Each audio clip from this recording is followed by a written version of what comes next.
Oh man, I was visualizing it in my head, like, I feel like for the last 6 months, but really in the past 24 hours, just visualizing me crossing that line first. And I think leading up to the race, I started to doubt myself a little bit, but as it was happening and I was coming down the home stretch, I said, I want to win today. So it was really great to do that.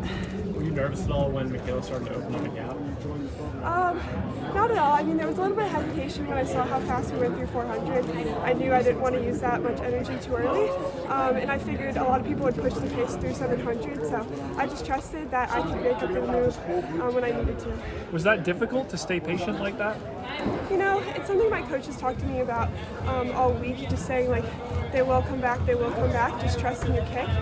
We've been training for that all season. I knew they were going to push the pace, but I had faith that I could come through when I needed to. Did you see the clock at 400? Like, did you know your split?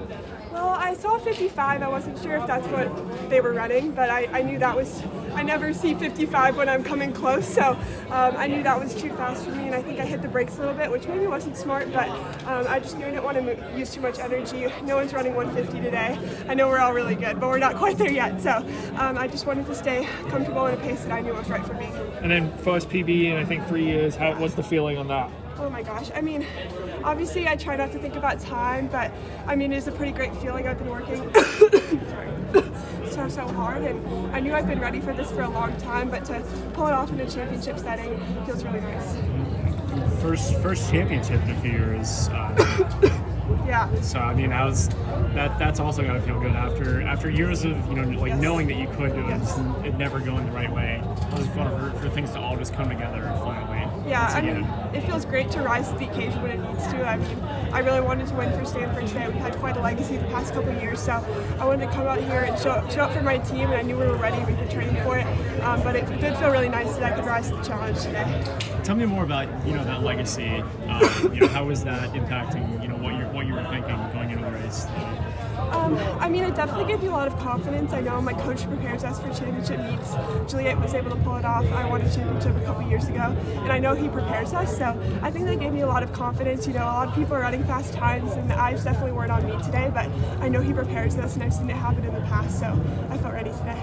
You won indoors as a freshman, and then you've had some highs and lows in between them now. Like, what was the key for you to get back to on top of the NCAA? I mean, the key for this year was to really just focus in on my training.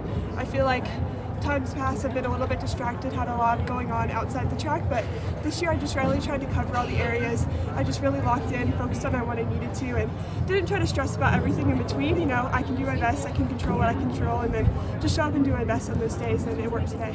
How are you different than you were, as a freshman? How have you grown?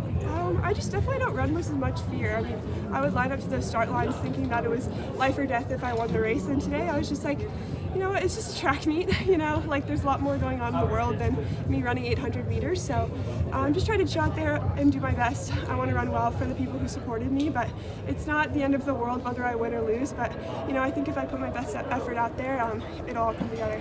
You mentioned trying to dial in more on the training and remove other distractions, but for a Stanford student, that's got to be pretty tough.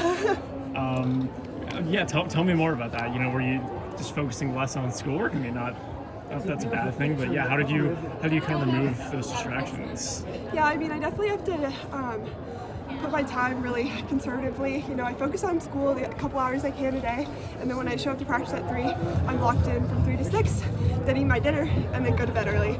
There's not a lot of time for other things in there. I can't do as much as maybe other college students can do, but that's a sacrifice I'm willing to make for moments like these. So I do the best I can, and sometimes the sacrifice is not winning conference because you're in the middle of midterms and you're really stressed out, but I know my coach prepares us for the meets where we need to show out, so yeah. What's the plan for the rest of the summer?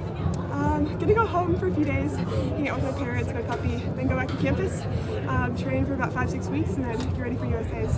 Awesome. Congratulations. You've been kind of so open and sharing about the things that you've kind of struggled with the last couple of years. Like, where are you finding now that joy, both on the track and off the track? Yeah, I mean, just realizing that track isn't who I am, it's just something I do. Realizing that my faith is in greater things, not just like little track times here and there. Really honed into my relationships, who I am as a person, showing up to the people in my life, not just everything is about track. So I'm just really happy for the person that I've become. There's beauty in struggle, so I'm happy to be open about those things because it's normal. People struggle, people have hard times, but I hope this can show other people people that, you know, it's not the end. You can always do more, and there's always hope. There's always redemption. So yeah. Congratulations. Thank you, Roisin. Great message.